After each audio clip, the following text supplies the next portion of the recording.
প্রিয় নবম দশম শ্রেণীর শিক্ষার্থীবৃন্দ, যারা সায়েন্স ব্যাকগ্রাউন্ড অথবা জেনারেল ম্যাথ রয়েছে, সায়েন্স আর্টস কমার্স, যারা সাধারণ গণিত নিয়েছ কমন, সবার জন্য এই ধরনের সূচক অঙ্ক রয়েছে তোমাদের চতুর্থতে। এবং যারা হায়ার ম্যাথ নিয়েছ, তোমাদের হায়ার ম্যাথের পঞ্চম অধ্যায় এবং নবম অধ্যায়ের মধ্যে সূচকের কিছু অঙ্ক রয়েছে। এরকমই আমি আমার পূর্বের ক্লাসগুলোতে সূচক সমীকরণ নিয়ে এবং তাদের সমাধান নিয়ে আলোচনা করেছিলাম, কয়েকটি সূত্র নিয়ে। তাহলে এরই ধারাবাহিকতা আজকে এখানে আরেকটি সূচকের সমস্যা আমি এখানে লিখেছি। তাহলে এটা সমাধান কিভাবে করা যায় আমরা দেখি।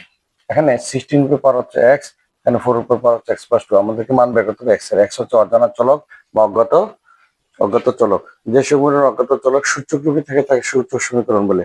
আমরা পূর্বের ক্লাসগুলোতে সূচক সমীকরণ কাকে বলে সংজ্ঞা দিয়েছি।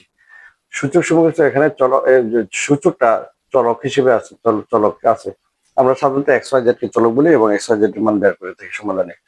এখানে এই সমীকরণে আমার থেকে এক্স এর মান বের করতে হবে। এই এক্সটা কোথায় আছে? এবার নিচে না থেকে সেটা উপরে আছে। সাধারণত আমরা এক্সটা নিচে থেকে তখন এক্সটাকে সমাধান করে এক্স এর মান বের করি। আর এখানে এক্সটা হচ্ছে সূচকের জায়গায় আছে। তাহলে এখানে আমরা এই এক্স এর মান বের করতে হবে। তো চলো আমরা এই সূচক সমীকরণে মেন ইয়ে হচ্ছে যে উভয় পাশে ভিত্তি সমান করতে হবে অথবা উভয় পাশে পাওয়ার সমান করতে হবে। যেহেতু আমার এখানে উপরের মানটা বের করতে হবে, অর্থাৎ চলকের মান বের করতে হবে এবং চলকটা উপরে আছে, তাহলে উপরে সমান করতে পারবো না, আমাদেরকে ভিত্তি সমান করতে হবে।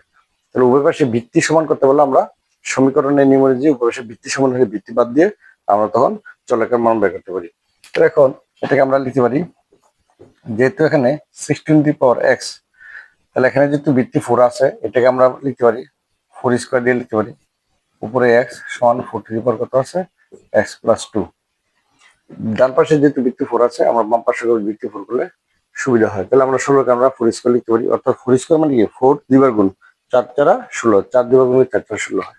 তাহলে এখন আমাদের এখানে ভিত্তি 4, এই ভিত্তির উপর পাওয়ার 2, আবার পুরোটার উপরে পাওয়ার আছে কত x, তারপর নাকি পাওয়ার উপরে পাওয়ার আছে। তো পাওয়ার উপরে পাওয়ার থাকলে কি হয়, দুই পাওয়ার গুণ করতে হয়। তাহলে 2 দিয়ে x এ গুণ করে কত হবে 2x। নিয়মে আছে যে পাওয়ার উপরে পাওয়ার থাকলে দুই পাওয়ার কি করতে হয়, গুণ করতে হয়। 2 আর x গুণ করে 2x সমান এখানে আছে 4x+2। তাহলে এখন আমার ভিত্তি এখানে 4, এখানে ভিত্তি 4। আমার টার্গেট ছিল এই সূচক সমীকরণ করতে গেলে বেশিরভাগ ক্ষেত্রেই আমাদেরকে ভিত্তি সমান করতে হয়। তাহলে ভিত্তি এখানে 4, এখানে ভিত্তি 4, ভিত্তি যেহেতু সমান হয়ে গেছে, তাহলে উভয় পক্ষ থেকে 4 বাদ। তাহলে আমরা কি লিখবো, এই 4 বাদ দিলে এখান থেকে 2x সমান হচ্ছে x+2। অর্থাৎ ভিত্তি বাদ দিলে পাওয়ার গুলো সমান হবে। এখানে ভিত্তি 4, এখানে ভিত্তি 4, ভিত্তি যখন বাদ দিয়ে দিচ্ছি তাহলে পাওয়ার দুইটা সমান হবে। এখানে 2x পাওয়ার আর এখানে হচ্ছে x+2, তাহলে 2x সমান হবে x+2। তাহলে সমাধানের নিয়ম অনুযায়ী আমরা কি করবো, 2x a plus x a plus করলে minus x is equal to কত 2। তাহলে সুতরাং x is equal two +2x থেকে মাইনাস x বাদ দিলে x সমান হচ্ছে 2। তাহলে x এর মান হচ্ছে কত 2। আমাদের এখানে অজ্ঞাত চলক হচ্ছে x, এই অজ্ঞাত চলক x এর মান হচ্ছে 2। তাহলে এখানে x এর মান যদি আমরা 2 বসাই, তাহলে দেখে আমরা বাম পক্ষ ডান পক্ষ সমান হয় কিনা ভেরিফাই করতে পারি। আমরা 16 উপরে যদি 2 বসাই, দেখো ভেরিফাই করে দিই, তোমরা এটা খেয়াল করলে আরো ক্লিয়ার হবে। 16 উপরে যদি 2 বসাই, 16 উপরে 2 মানে কত 16 স্কয়ার, 16 বর্গ, 16 দিয়ে 16 কে গুণ, 16 গুণ 16, তো 16 দিয়ে 16 গুণ করলে 256।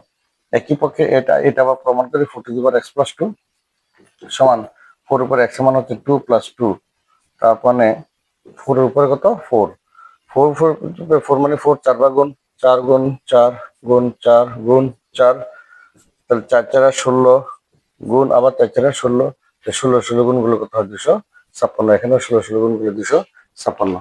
তাহলে আমাদের বাম পক্ষ এবং ডান পক্ষ সমান হয় কার জন্য, x সমান 2 এর জন্য।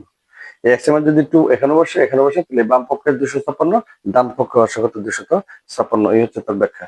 তাহলে আশা করি এই হচ্ছে সূত্র সমীকরণের সমাধান। এই সূত্র সমীকরণ গুলো সৃজনশীল 2 নম্বরের জন্য আসে থাকে, অথবা বেশি করে এমসিকিউতে আসে। তোমাদের জেনারেল ম্যাথ আছে এবং যারা হায়ার ম্যাথ নিয়েছো তাদের হায়ার ম্যাথের পঞ্চম অধ্যায়ের 5.3 এবং নবম অধ্যায়ের হায়ার ম্যাথের নবম অধ্যায়ের 9.1 এগুলো রয়েছে, এবং জেনারেল ম্যাথের চতুর্থ অধ্যায়ের শুরুতে 4.1 সূচক অধ্যায়ে সূচক অংশে এই সমস্যাগুলো দিয়ে থাকে। আশা করি বুঝতে পেরেছো। এগুলো যদি তোমরা বুঝে করতে পারো, তাহলে বড় বড় অঙ্ক সূচক সম্পর্কিত যত সমস্যা রয়েছে সৃজনশীল টাইপের, ওইগুলো তোমাদের বুঝতে সহজ হবে। আশা করি বুঝতে পেরেছো। যদি বুঝে থাকো কমেন্ট সেকশনে যদি আমাদেরকে কমেন্ট করে জানিয়ে দাও, বা তুমি বুঝতে পেরেছো কিনা বা কি সমস্যা রয়েছে সেটা দিলে তোমাদের আমরা পরবর্তীতে আমরা এই সমস্যাগুলো নিয়ে আবার সমাধান করতে পারবো। আর যদি বুঝতে পারো তাহলে আমাদেরকে উৎসাহিত করার জন্য তোমাদের কাছ থেকে কমেন্ট প্রত্যাশা করি। ধন্যবাদ সকলকে।